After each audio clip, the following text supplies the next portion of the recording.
Një nga frikët e mia më të mëdha ka qenë të dalë të flas në publik. Nëse do të më thoja para 3-4 viteve, dil e bëje një video për rrjetet sociale, do thoja më mirë vdes se sa bëj. Ka shumë frikë kisha, postoja rrjetet sociale, por ja ku jam këtu nuk vdiqa. Por nuk e di, frika se mos gaboj, frika se do dukem keq, frika se do më gjykojnë, frika se nuk e me mirë mjaftueshëm. Dhe sot do flasim pikërisht për atë frikë që nuk na lejon me bën gjëra që ne realisht i dëshirojmë dhe nuk na lejon me shfaq atë çfarë jemi ne në vërtet. Përshëndetje dhe mirë se vjeni në tjetër video. Nëse po më shikon për herë të parë, unë jam Silva Pietri dhe jam një detektive lumturie. Në fakt jo kështu, unë e kam quajtur kanalin tim këtu në YouTube. Dhe në fakt unë zakonisht të bëj më shumë video për zhvillim personal, tema të ndryshme, kështu që sot vendosa të flas për një temë që është frika që kemi me postu në rrjetet sociale. Dhe ndoshta është një temë që jo gjithëve ju përket, sepse jo çdo kush dëshiron të postojë në rrjetet sociale, jo çdo kush don me punu me rrjetet sociale, jo çdo kush don me pas një fytyrë publike dhe kjo është okay. Por është një temë që unë do flas shumë edhe për vetbesimin, kështu që nuk besoj që ekziston një person botë që thotë nuk du me pas vetbesim, kështu që mendoj që kjo video është edhe për ty që ndoshta nuk dëshiron të jesh një fytyrë publike apo nuk dëshiron të punosh me rrjetet sociale. Dhe nuk ka rastësi që sot po bëj përsëri një video tjetër për vetbesimin, sepse në këtë kanal kam folur shumë për vetbesimin, edhe 2 vitet e fundit janë veçmas posaçërisht për vetbesimin, kështu që mundesh më shku me shiku.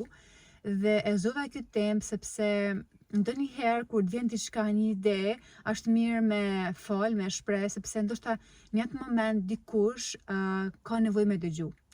Edhe nëse si e këtu, ndoshta ky video është pikërisht për ty. Një nga pikat kryesore se pse ne kemi frikë të postojmë rrjetet sociale është frika nga gjykimi. Ne thellë nuk kemi frikë as prej kamerës, nuk kemi frikë as prej rrjeteve sociale, por kemi frikë nga ajo ndjesia që dikush mundet me na shiku dhe mos me na pëlqy, ose mundet me mendu diçka negative për ata çfarë themi ne.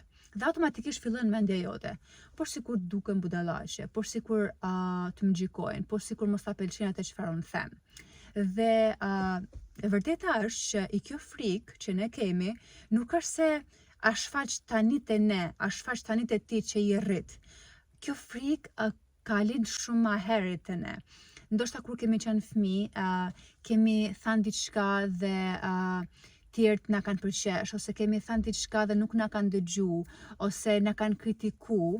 Dhe e mbaj mend, në fakt, më kujtohet se tani një moment, jo një moment, por shumë momente kur mundohesha me thënë me shpreh diçka, edhe ai tjetri shikonte me një buzëqeshje, por që nuk ishte një buzëqeshje shumë pozitive, por sikur me një nënqeshje, sikur donte të më thonte hajde shpejt mbaroje, thuje, ose ku din ti e vogël, ti s'di gjë, kupton diçka tillë, domethënë që nuk mbante fare mundje mirë, domethënë që ma kputte, ma pritte vetbesimin tim. Dhe kjo ndjesi të ndjek akoma dhe sot. Ti ndoshta dëshiron me bëj diçka, dëshiron me shpreh një mendim, dëshiron me postu në rrjetet sociale, me fol në publik, por është ajo frika thellteje që mos e bësh se do dalësh keq.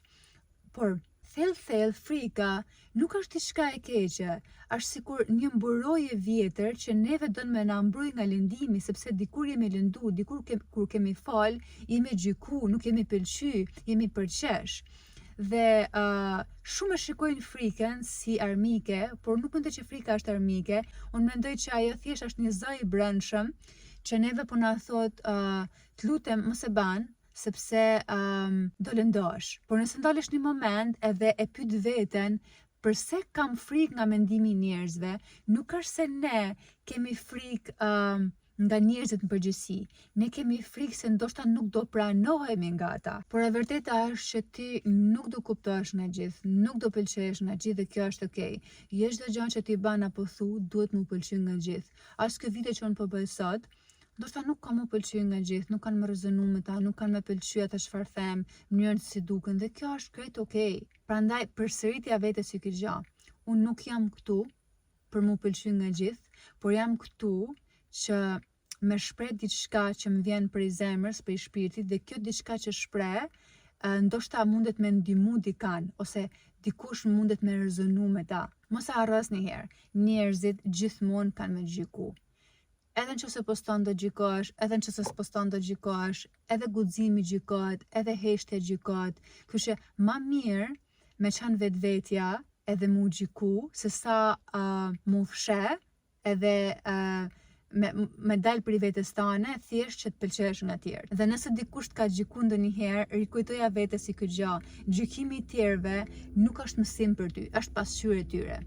Thjesht ti i irriton ata sepse ata shikojnë diçka te ti që nuk e shikojnë dot te vetja e tyre. Por vazhdo ti i irritosh. Se ndoshta vjen një moment që dhe ata reflektojnë me veten e tyre dhe kuptojnë që çdo gjë që e kanë mendu për ty apo për tjerët e kanë pas vetëm me veten e tyre. Pika e dytë ose frika e dytë që du me nda me ju është iluzioni i perfeksionit në rrjetet sociale. Shiko, unë jam perfekcioniste, në fakt kam qenë më shumë perfekcioniste, por jam duke mundu me përmirësu shumë i këtë gjatë e vetja. Dhe një pikë që neve na ndalon me postu në rrjetet sociale, apo ty të ndalon me postu në rrjetet sociale, është ideja që duhet jemi perfekt.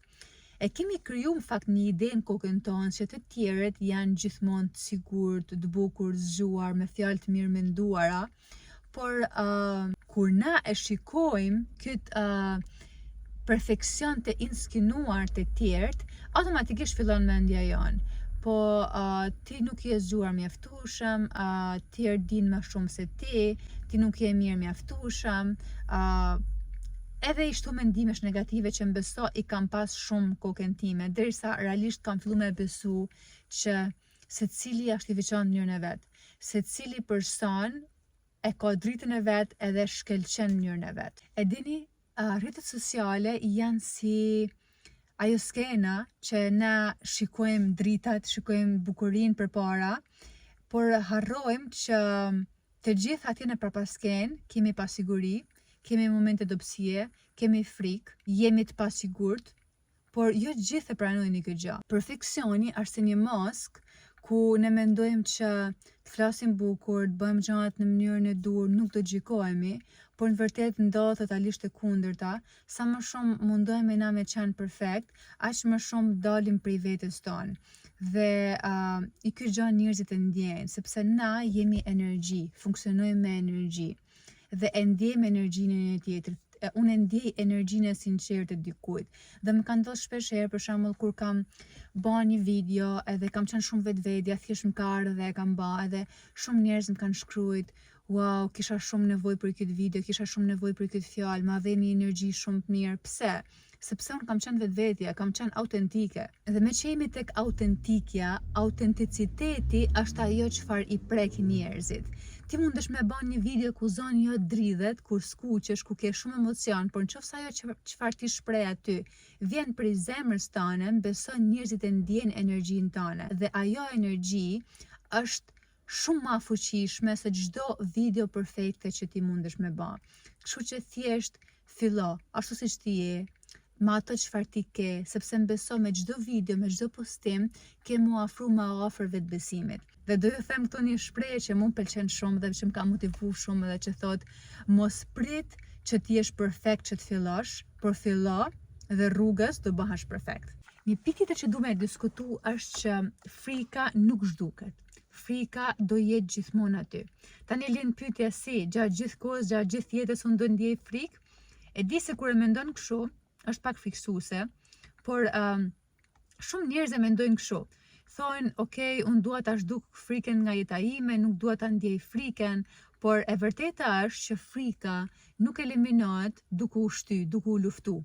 Frika zhduket, ose më mirë me thënë, e humb forcën e saj kur ti e ban pikërisht atë çfarë ti ke frikë. Kur ti vepron pikërisht aty ku është frika jote. Sepse frika ka nevojë për siguri njerëz, okay? Dhe kur ti vepron aty pikërisht kur është frika jote, ti ja jep sigurinë asaj që gjithçka është okay, gjithçka është në rregull. Sepse na thon ndonjëherë që kur ke qenë fëmijë, sepse gjithçka lidhet kur kemi qenë fëmijë, sepse fëmijë ne kemi marrë bindet më të mëdha dhe frikat më të mëdha i kemi kriju atëherë.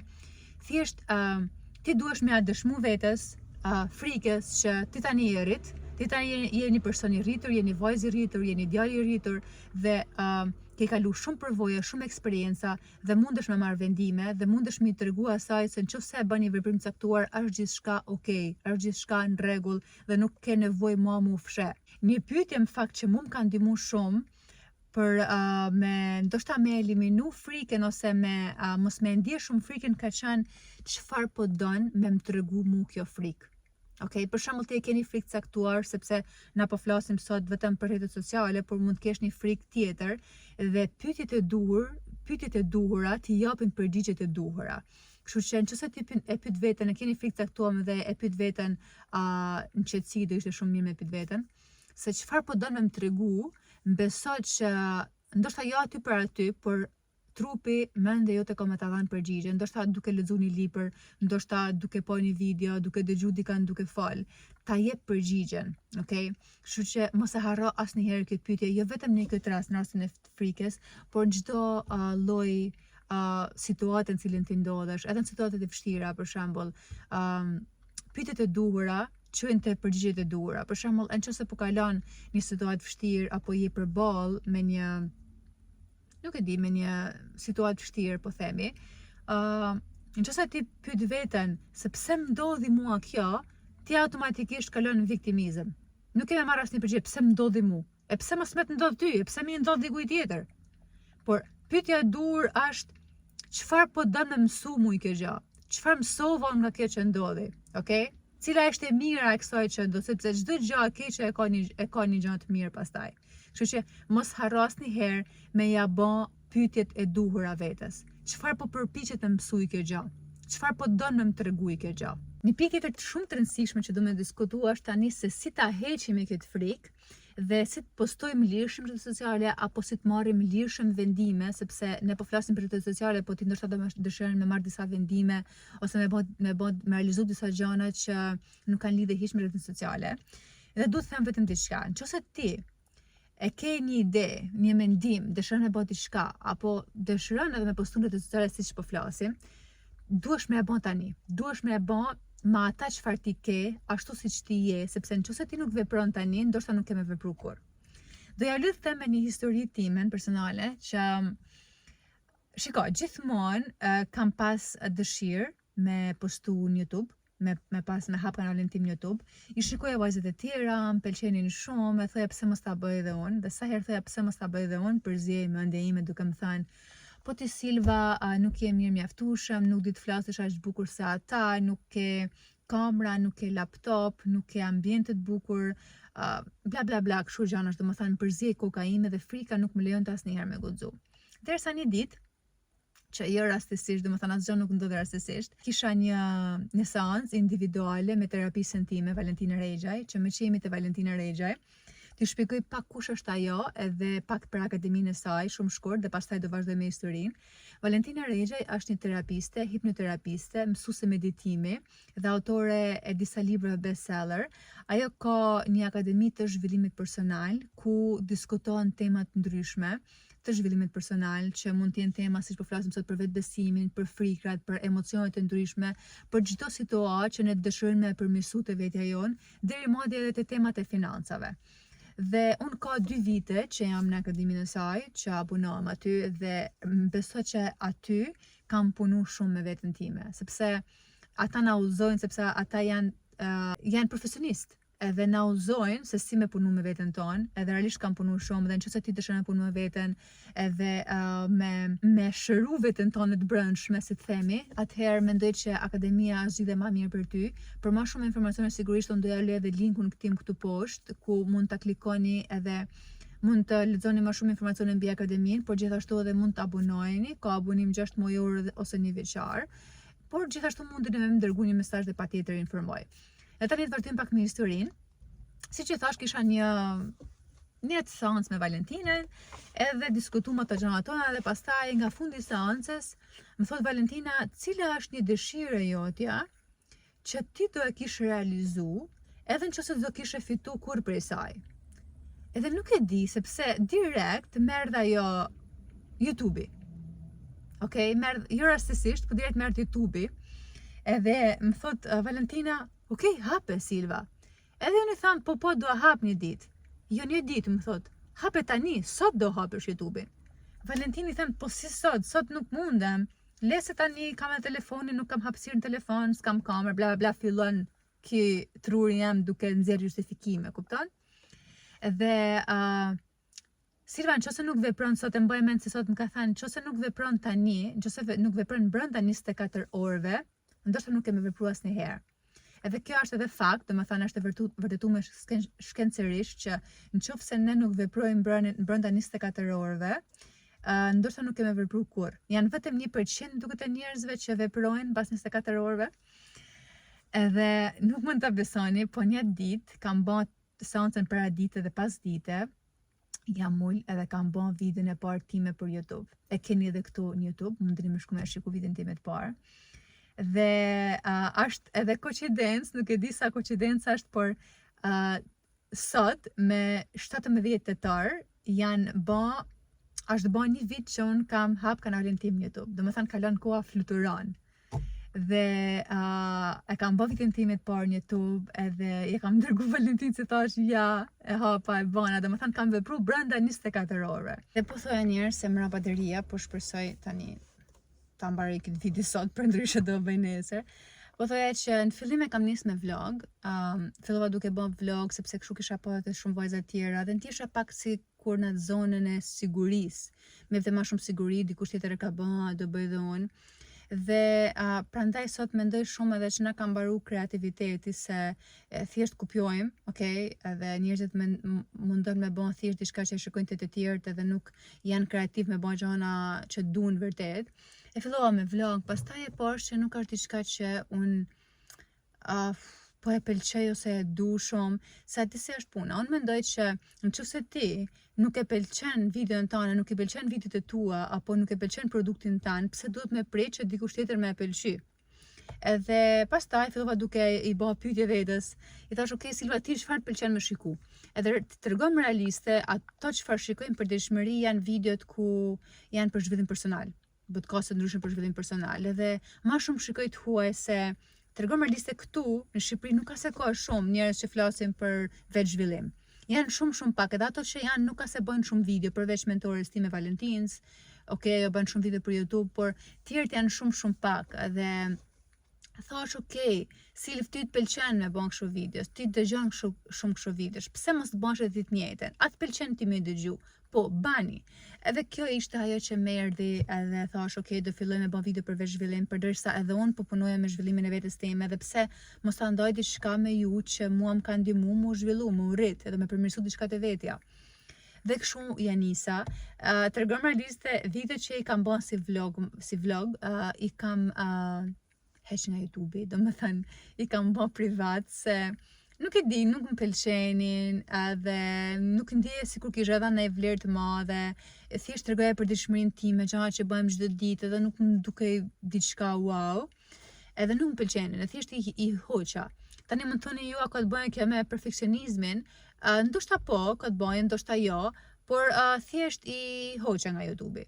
E thash gjithë këtë histori, sepse e di se ndoshta mundet më ndihmu, edhe me ju të regu që në fillim të njerëz, nuk është se ju keni me di se cila është nisha juaj, ose cila është për çfarë do flisni në atë kanalin tuaj ose në rrjetin tuaj social. Ndoshta në fillim keni qenë shumë konfuz, po më beso duke postu keni me e gjetë veten, okay? Kështu që merret si mësim këta, nuk është e nevojshme që në fillim të ta kesh këtë qartë idenë tënde, okay? Ndoshta nuk e ke qartë.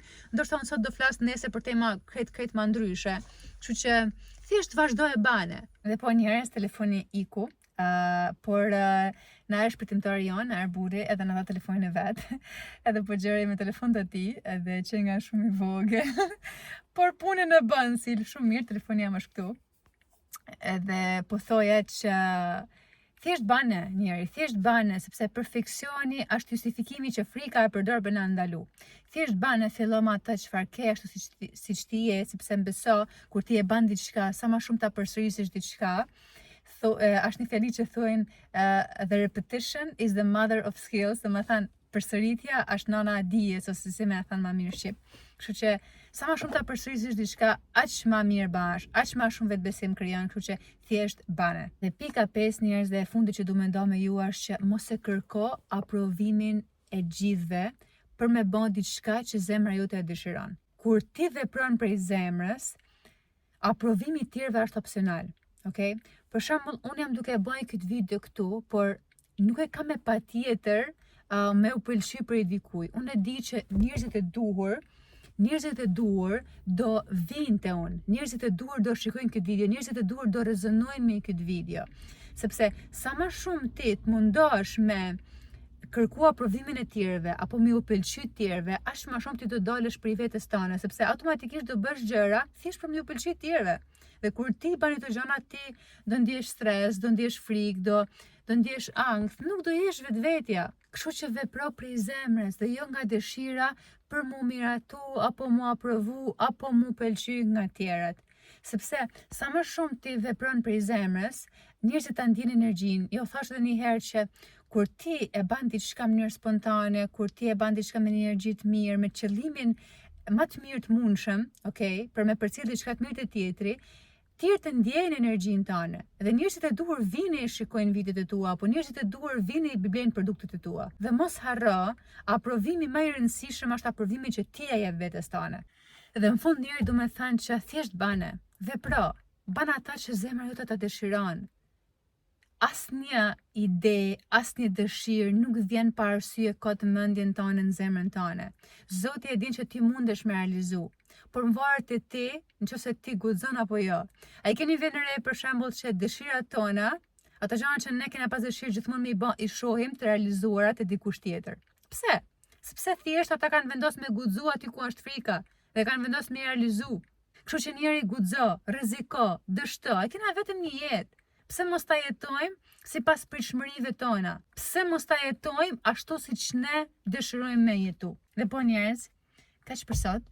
Shpresoj që ky video ju ka pëlqyer, edhe ju përqafuthi shumë, edhe shikojmë në videon e radhës.